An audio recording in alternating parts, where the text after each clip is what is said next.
सभी वृद्ध नेताओं को कांग्रेस से छुट्टी देनी चाहिए, और या फिर यदि ये छुट्टी नहीं लेते हैं तो इनको बीजेपी के पास भेजना चाहिए। बीजेपी की जो ट्रेनिंग कैंप है जिसमें बीजेपी के वर्कर को ट्रेनिंग दी जाती है, वहां जाकर के अशोक गहलोत, भूपेश बघेल, कमलनाथ, दिग्विजय सिंह इनको ट्रेनिंग लेनी चाहिए। नमस्कार, मैं रंजन यादव, मेरे इस यूट्यूब मंच पे आपका स्वागत है। दोस्तों, सेमीफाइनल माने जाने वाले इन 5 राज्यों के चुनाव के नतीजे आ चुके हैं। 4 राज्यों के चुनाव के नतीजे 3 दिसंबर को आए और 4 दिसंबर यानी आज एक राज्यों के चुनाव के नतीजे आए हैं। मिजोरम के चुनाव के नतीजे, आज उसकी काउंटिंग थी और नतीजा आ चुका है और वहां क्षेत्रीय दलों ने बहुमत पाई है और वो सरकार बनाते हुए नजर आते हैं। पर आज हम बात करेंगे कांग्रेस के हार के पीछे कि वो वजह क्या है जिसके वजह से कांग्रेस हिंदी पट्टी के 3 राज्यों में सम्मानपूर्ण हार नहीं हारी है, वो शर्मिंदगीपूर्ण हार हारी है। क्योंकि जिस तरीके का परफॉर्मेंस 2018 में था, कहीं न कहीं आज कांग्रेस उस परफॉर्मेंस से भी नीचे दिखती नजर आती है।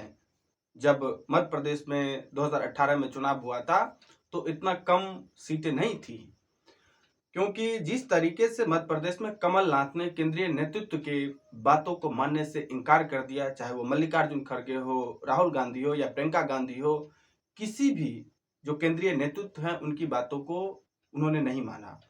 वो एक तरीके से जो कहते हैं ना कि दादागिरी स्टाइल में वो जिसको चाह रहे थे उसको टिकट दिए, और ऐसी भी खबरें अंदर से निकल के आ रही है कि कमलनाथ ने कांग्रेस की टिकटें मध्य प्रदेश में बेची है।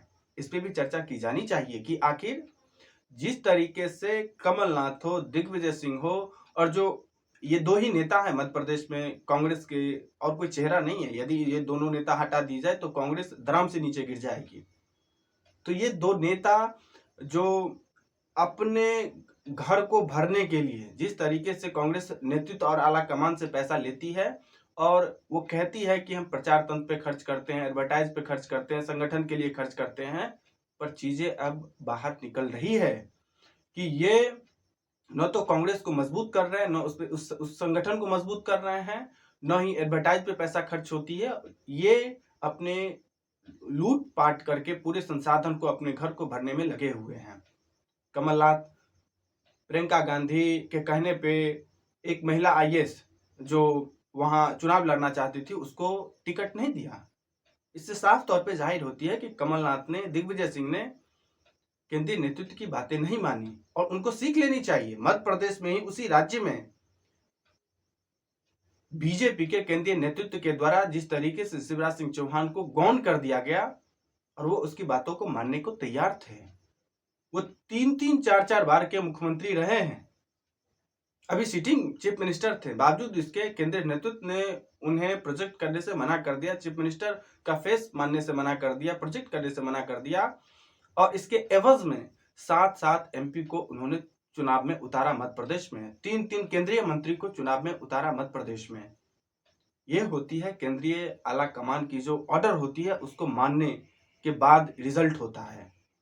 और मध्य प्रदेश में कांग्रेस के जो आला कमान थे उन्होंने केंद्रीय नेतृत्व की बात ही मानने से इंकार कर दी। इसमें कोई शक नहीं है कि राहुल गांधी, मल्लिकार्जुन खड़गे ने अथक प्रयास किया और वो कांग्रेस को इस पोजीशन में ले आए कि वो बीजेपी के साथ डायरेक्ट फाइट देती हुई नजर आ रही थी मध्य प्रदेश में। और ऐसा बहुत सारे एग्जिट पोल हैं जो कह रहे थे कि मध्य प्रदेश में इस बार कांग्रेस की सरकार बन सकती है, पर ऐसा नहीं हुआ, क्योंकि जितना काम की जानी चाहिए थी संगठन पे, कमलनाथ ने उतना काम संगठन पे नहीं किया। पूरी तरीके से जैसे लग रहा है कि कांग्रेस का कोई संगठन ही नहीं है मध्य प्रदेश में। और ये मध्य प्रदेश की बात नहीं है, ये मध्य प्रदेश हो, राजस्थान हो, छत्तीसगढ़ हो, सभी राज्यों में ये स्टेट लीडरशिप का काम होता है कि वो संगठन को मजबूत करें। और ये लोग चुनाव प्रचार भी जितनी की जानी चाहिए उतनी नहीं किया। शिवराज सिंह चौहान, जिसको एक तरह से नजरअंदाज कर दिया गया, साइडलाइन करने की पूरी कोशिश की गई बीजेपी के आला कमान के द्वारा, बावजूद इसके उन्होंने दिन रात मेहनत करके एक दिन में 15-15, 20-20 रैलियां की, बिना किसी आदेश का, बिना किसी ऑर्डर का। वो भाजपा को जिताने की पूरी कोशिश की है और इसी वजह से आज भाजपा पूर्ण बहुमत के साथ, और पूर्ण बहुमत ही नहीं, अप्रत्याशित बहुमत के साथ मध्य प्रदेश में सत्ता में बनती हुई नजर आती है। और ये मध्य प्रदेश में ही नहीं, ये मध्य प्रदेश हो, राजस्थान हो, छत्तीसगढ़ हो, तीनों राज्यों में आज पूर्ण बहुमत के साथ वो सरकार बनाती हुई नजर आती है। आखिर ये क्या वजह है, इस पे भी कांग्रेस को ध्यान देना चाहिए, मंथन की जानी चाहिए कि ये जो उम्र दराज वृद्ध राजनेता हैं, चाहे वो अशोक गहलोत हो, भूपेश बघेल हो, कमलनाथ हो, दिग्विजय सिंह हो, इनके हाथों में कमान क्यों दी गई? ये जब उनको पता था कि ये लोटिया डुबोने वाले हैं, ये अपनी मनमर्जी करते हैं, केंद्रीय नेतृत्व की बात नहीं मानते हैं, जो दिल्ली से केंद्रीय नेतृत्व के द्वारा भेजा गया चुनाव पर्यवेक्षक होते हैं, उसको अपने ढंग से काम नहीं करने देते हैं, तो आखिर ये उनके हाथों में बीजेपी कांग्रेस की कमान इन राज्यों में क्यों सौंपी? ये भी एक बड़ा प्रश्न होता है। आखिर उनकी क्या मजबूरी रही होगी? कुछ लोग ये भी कह रहे हैं कि कांग्रेस की जो वर्किंग मॉडल है, उसके हिसाब से उनके नेताओं को कुछ लिबर्टी दी जाती है, और यदि ऐसा नहीं दी जाता तो चाहे कमलनाथ हो या भूपेश बघेल हो या अशोक गहलोत हो, ये इनको यदि इनके हाथों में एक तरह से पूरी आजादी, पूरी स्वतंत्रता, पूरा कमान नहीं दी जाती, तो ये बगावत कर सकते थे। जिस तरीके से कुछ दिन पहले मध्य प्रदेश में सिंधिया ने किया, राजस्थान में सचिन पायलट ने किया, हो सकता था कि चुनाव के वक्त, एन वक्त पहले भूपेश बघेल, अशोक गहलोत या फिर कमलनाथ बगावत कर सकते थे।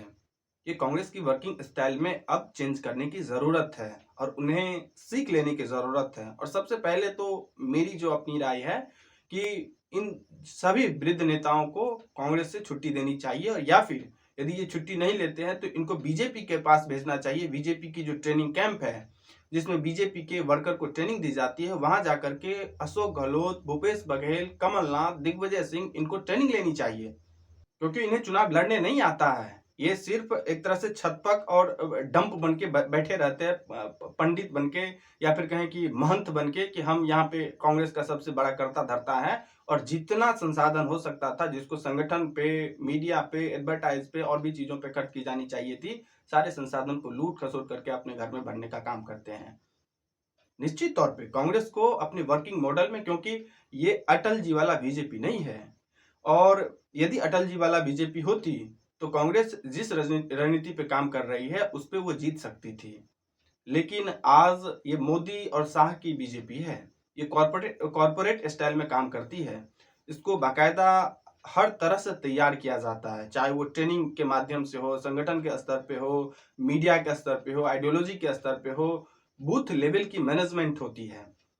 और यदि कांग्रेस इस लेवल का मैनेजमेंट नहीं कर पाती है तो निश्चित तौर पे कभी भी बीजेपी को फाइट देती हुई नजर नहीं आएगी। ये बात अलग है कि तेलंगाना में बीजेपी पूर्ण बहुमत के साथ सत्ता में आई है, उसकी एक अलग समीकरण है, क्योंकि जो टीम कर्नाटका विधानसभा चुनाव को हैंडल की थी, कहीं न कहीं ज्यादातर वही टीम के लोग थे तेलंगाना में। डीके शिव कुमार जो कर्नाटका में कांग्रेस को विजय दिलाई, और सबसे कद्दावर और सबसे डेडिकेटेड वर्कर माने जाते हैं कांग्रेस के, और वो कर्नाटका के डिप्टी चीफ मिनिस्टर भी हैं, वहीं कहीं न कहीं हेड किए हैं तेलंगाना में। और जो तेलंगाना का मेन वर्किंग बॉडी है, जो कोर टीम है, जो पूरे इलेक्शन कैंपेन को मैनेज की है, वो कहीं न कहीं राहुल गांधी हो, प्रियंका गांधी हो या मल्लिकार्जुन खड़गे हो, उनकी बात मानी है। उसके साथ वो राहुल गांधी की टीम है। राहुल गांधी की टीम जो कर्नाटका से शुरुआत हुई, वही टीम आज तेलंगाना में मूव की और तेलंगाना में एक अप्रत्याशित विजय दर्ज की है। और इससे यह भी साफ होता है कि दक्षिण के राज्यों में बीजेपी कहीं भी नहीं है। कांग्रेस के लिए पूरा दरवाजा खुल गया है। दो स्टेट जो संसाधन मतलब पूरे संसाधन से लैस है, चाहे वो तेलंगाना में हैदराबाद हो, कर्नाटका में बेंगलोर हो, उसके पास संसाधन है, और इससे लोकसभा चुनाव में कांग्रेस को चुनाव लड़ने में कहीं न कहीं मदद होगी, क्योंकि संसाधनों की सबसे महत्वपूर्ण भूमिका होती है।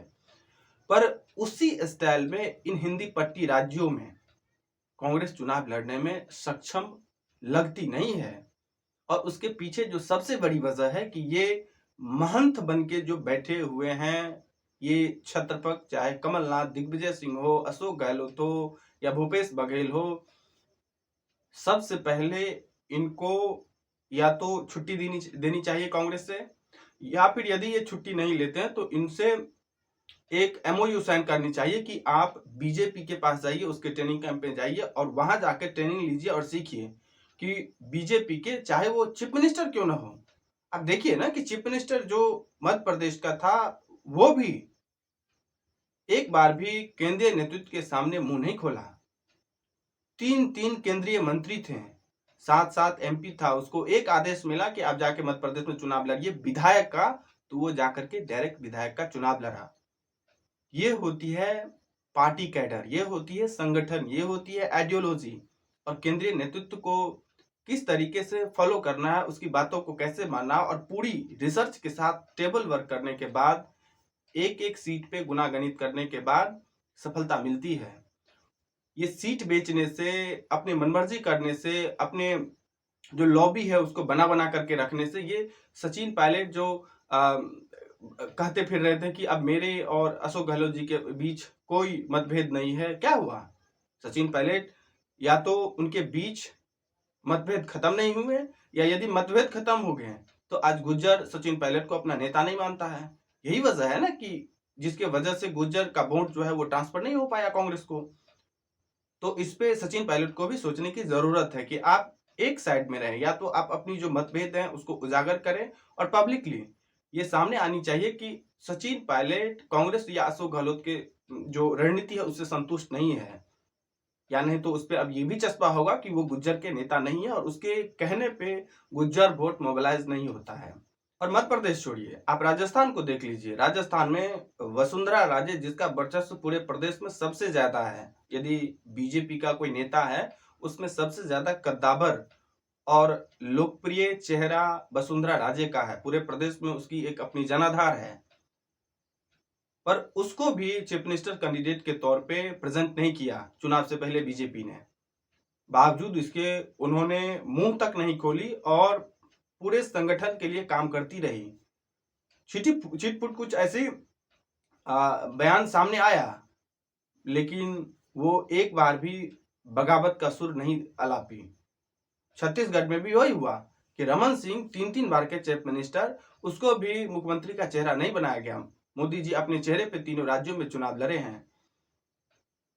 तो ये जो कहीं ना कहीं लैक्स ऑफ वर्किंग मॉडल है, इसको सुधार करने की जरूरत है कि बीजेपी में जो आदेश मिलता है, जो छत्रपक होते हैं, जो कार्यकर्ता होता है, वो उस आदेश को पालन करता है। लेकिन कांग्रेस में ऐसा नहीं है, जो जहां है वहीं वहां का नेता हो जाता है। जो जिसको जो काम मिला उसी काम में वो अपनी दादागिरी दिखाने लगता है। तो कहीं ना कहीं हार की जो सबसे बड़ी वजह है, एक वजह जो हमने पीछे कुछ वीडियो में बात किया है कि कांग्रेस की जो संगठन है, कांग्रेस का जो ऑर्गेनाइजेशन है, जो आइडियोलॉजी है, जो मीडिया में उसकी पकड़ है, सोशल मीडिया में, वो कमी तो निश्चित तौर पर है ही। लेकिन दूसरी वजह जो क्षेत्रफल उसके हैं कांग्रेस के, वो जिस तरीके से हर राज्य में अपनी मनमानी करता है, आज उसको भी सुधार करने की जरूरत है। क्योंकि सामने खड़ा है लोकसभा चुनाव, और लोकसभा चुनाव के मद्देनजर यदि कांग्रेस इन सब चीजों पे ध्यान नहीं देती है और इसी वृद्ध और मतलब बुजुर्ग हो चुके महंत के भरोसे चुनाव लड़ेगी, तो निश्चित तौर पे बीजेपी से वो कभी नहीं जीत सकती है। बीजेपी को बीट करने के लिए एक युवा टीम उसको तैयार करनी होगी। राहुल गांधी के नेतृत्व में सभी राज्यों में एक नए लीडरशिप को उभारना होगा। जिस तरीके से तेलंगाना में रेवंत रेड्डी को उभारा, जिस तरीके से कर्नाटका में डीके शिव कुमार को उभारा, उसी तरीके से कहीं न कहीं, चाहे वो मध्य प्रदेश हो, राजस्थान हो, छत्तीसगढ़ हो, या फिर और भी जितने हिंदी पट्टी के राज्य हैं, क्योंकि ज्यादातर हार कांग्रेस की हिंदी पट्टी के राज्यों में होती है। और इसकी सबसे बड़ी वजह है जो बौद्धिक बीमारू स्टेट ये है। ये जो हिंदी पट्टी के राज्य हैं, ये मानसिक रूप से कम पढ़े लिखे हैं, इसीलिए उसको कहा जाता है कि बौद्धिक बीमारू। ये धार्मिक कर्मकांडों में ज्यादा भरोसा करने वाले ये राज्य हैं, जहां बीजेपी धर्म और सनातन के नाम पे वोटों को पोलराइज करती है, हिंदू मुस्लिम के नाम पे वोटों को पोलराइज करती है। पर बीजेपी के इस रणनीति को बीट करने के लिए कमलनाथ जैसा आदमी नहीं चाहिए जो बागेश्वर बाबा के दरबार में नतमस्तक होते हो। उसको ये क्लियर करनी चाहिए कि आप सॉफ्ट हिंदुत्व यदि खेलते हैं तो ये काम तो बीजेपी ऑलरेडी कर ही रही है और आपसे बेहतर तरीके से कर रही है। तो जो जनता है वो आपके पास क्यों आए? तो कांग्रेस को ये भी क्लियरिफाई करनी होगी कि आप हार्डकोर हिंदुत्व के जवाब सॉफ्ट हिंदुत्व से यदि दे रहे हैं तो ये काम बीजेपी अच्छी तरीके से कर रही है, तो फिर आपकी जरूरत नहीं है। आप यदि डेवलपमेंट के मॉडल को उठाते हैं, डेवलपमेंट के मॉडल पे काम करते हैं, तो उसको बेहतर तरीके से आम लोगों के बीच जानी चाहिए। आप जो महंगाई की बात उठाते हैं, आप जो बेरोजगारी की बात उठाते हैं, आप जो जिस तरीके से इस देश में भ्रष्टाचार हो रहा है, आप यदि उस बात को उठाते हैं तो आपका एक अपना मीडिया तंत्र भी इस लेवल का होना चाहिए। और आज आप गोदी मीडिया या फिर जो मेन स्ट्रीम मीडिया है उसको लेकर के बैठ के रोने से आपकी काम नहीं चलेगी, क्योंकि आज उसके अल्टरनेट के रूप में सोशल मीडिया आ चुका है और इसके माध्यम से आपको काम करनी होगी। अपनी जो योजना है, आपकी जो विजडम है, उसको जमीन तक ले जाना होगा, तो ही आप, चाहे वो किसी भी स्टेट असेंबली में हो या फिर पार्लियामेंट्री इलेक्शन में हो, आप बीजेपी को बीट कर सकते हैं।